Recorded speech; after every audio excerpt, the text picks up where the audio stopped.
بسم اللہ الرحمن الرحیم ذالک الکتاب لا ریب فیہ ھدی للمتقین۔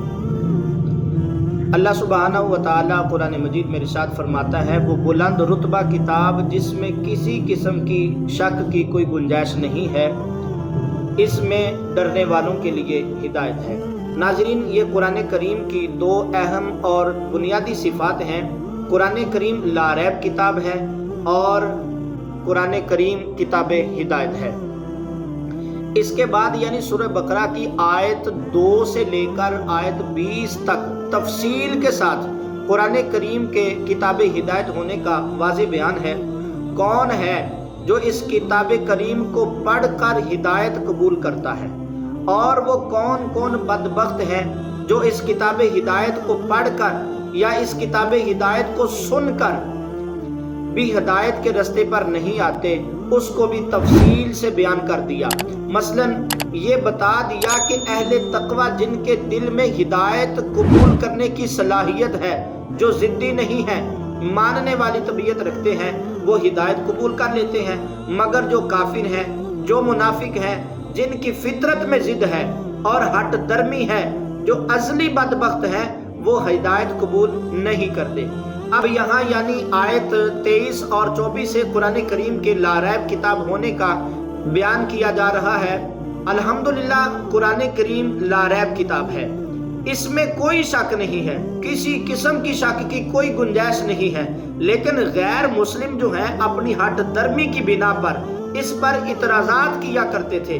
قرآن کریم سے متعلق کفار مکہ اور دیگر غیر مسلموں کا بنیادی نظریہ یہ تھا کہ یہ کتاب اللہ پاک کی طرف سے اتاری ہوئی نہیں ہے۔ ان سے اگر پوچھا جاتا کہ اگر یہ کتاب اللہ پاک کا کلام نہیں ہے، اللہ پاک کی طرف سے نہیں اتاری گئی، تو پھر یہ کیا ہے؟ اس سوال کا کوئی واضح جواب خود ان غیر مسلموں کے پاس بھی نہیں تھا۔ اس بارے میں وہ مختلف ہیلے بہانے بناتے تھے۔ مثلا کوئی کہتا کہ یہ شاعری ہے، کوئی کہتا کہ یہ نجومیوں کی باتیں ہیں، کوئی کہتا یہ کاہنوں کی باتیں ہیں، کوئی کہتا یہ جادو ہے، اور کوئی کہتا کہ معاذ اللہ نبی پاک علیہ الصلوۃ والسلام نے یہ کلام خود سے بنایا ہے یا کسی سے بنوا لیا ہے۔ غرض کے جتنے منہ اتنی باتیں تھیں۔ کوئی غیر مسلم واضح طور پر یہ ثابت نہیں کر پایا تھا کہ اگر یہ کتاب اللہ پاک کا کلام نہیں ہے۔ کوئی کہتا کہ یہ نجومیوں کی باتیں ہیں، کوئی کہتا یہ کاہنوں کی باتیں ہیں، کوئی کہتا یہ جادو ہے، اور کوئی کہتا کہ معاذ اللہ نبی پاک علیہ الصلوۃ والسلام نے یہ کلام خود سے بنایا ہے یا کسی سے بنوا لیا ہے۔ غرض کے جتنے منہ اتنی باتیں تھیں۔ کوئی غیر مسلم واضح طور پر یہ ثابت نہیں کر پایا تھا کہ اگر یہ کتاب اللہ پاک کا کلام نہیں ہے، اگر یہ کتاب اللہ پاک کا کلام نہیں ہے، اللہ پاک کی طرف سے یہ کتاب نہیں اتاری گئی، تو پھر یہ کیا ہے؟ اللہ پاک نے ان غیر مسلموں کے تمام شکوک و شبہات اور فضول الزام تراشیوں کا صرف ایک ہی جواب ارشاد فرمایا۔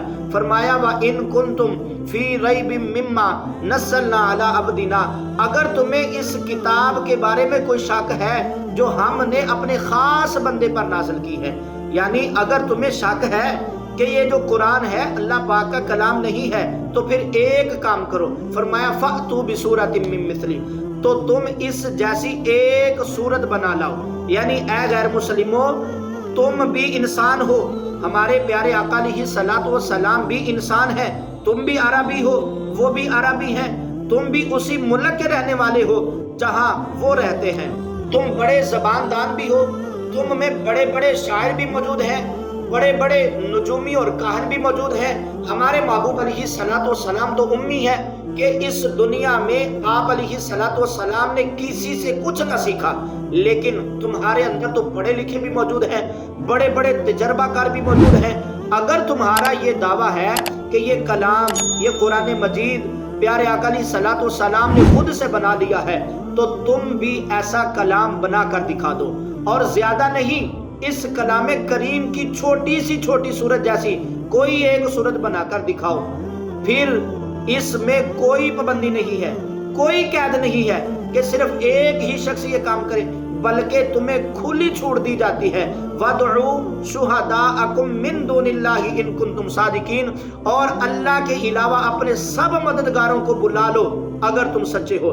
یعنی تم سب مل جاؤ، سارے شاعر جمع کر لو، سارے کہنوں کو اکٹھا کر لو، سارے نجومیوں کو بلا لو، جس کو اس کام میں اپنا مددگار سمجھتے ہو، سب کو جمع کر لو. اگر تم اس جیسی کوئی ایک صورت بھی بنا لو تو تم سمجھ لینا کہ تم سچے ہو. اور فَإِن لَمْ تَفْعَلُوا وَلَن تَفْعَلُوا فَاتَّقُوا النَّارَ الَّتِي وَقُودُهَا النَّاسُ وَالْحِجَارَةُ أُعِدَّتْ لِلْكَافِرِينَ. پھر اگر تم نہ بنا سکو اور تم ہرگز نہیں بنا سکو گے تو اس آگ سے ڈرو جس کا ایندھن آدمی اور پتھر ہے، وہ کافروں کے لیے تیار کی گئی ہے. یعنی اگر تم سب مل کر چھوٹی سی چھوٹی صورت جیسی کوئی ایک صورت بھی نہ بنا سکو اور واقعی تم ایسا نہیں کر سکو گے تو جان لو کہ تم جھوٹے ہو اور ہمارے آقا علیہ الصلوۃ والسلام سچے ہیں. لہذا ان کا اور ان کی طرف اترنے والے اس کلام مجید کا مقابلہ کر کے خود کو جہنم کا حقدار مت بناؤ، جہنم کا ایندھن مت بناؤ. اس آگ سے ڈرو جس کا ایندھن آدمی اور پتھر ہے اور وہ کافروں کے لیے تیار کی گئی ہے. قرآن کریم کی ان 2 آیات کریمہ سے ہمیں کئی باتیں سیکھنے کو ملتی ہیں. سب سے پہلے تو اس بات پر غور کر لیجئے کہ غیر مسلموں کو اعتراض اللہ پاک کے کلام پر نہیں تھا، ان کو اعتراض پیارے آقا علیہ الصلوۃ والسلام کی سچائی اور صداقت پر تھا. اور وہ یہ نہیں کہتے تھے کہ اللہ پاک کتاب نازل نہیں فرما سکتا، بلکہ وہ یہ کہتے تھے کہ معاذ اللہ کہ اللہ پاک نے پیارے آقا علیہ الصلوۃ والسلام پر کلام اتارا ہی نہیں ہے، انہوں نے خود سے بنا لیا ہے. معاذ اللہ جھوٹ کہتے ہیں اور یہ کلام اللہ کا نہیں ہے. غرض کہ انہیں صداقت مصطفیٰ پر اعتراض تھا. اللہ پاک نے اس کے جواب میں بھی قرآن کریم ہی سے متعلق چیلنج ارشاد فرمایا اے غیر مسلموں، اگر تمہیں ہمارے محبوب علیہ الصلوۃ والسلام کی صداقت پر اعتراض ہے تو اس کا جواب بھی ہمارا کلام قرآن مجید ہی ہے. تم قرآن پڑھو، اس کے جیسا کلام بنا کر دکھاؤ. اگر تم بنا لو تو تم سچے ہو، اور اگر ایسا نہ کر سکو تو پھر مان لینا کہ ہمارا کلام قرآن مجید ہی اس بات کی واضح دلیل ہے کہ ہمارے محبوب علیہ الصلوۃ والسلام سچے ہیں. الحمدللہ ہم عاشقان رسول کا یہ ماننا ہے کہ پورے کا پورا قرآن نعت مصطفیٰ ہے.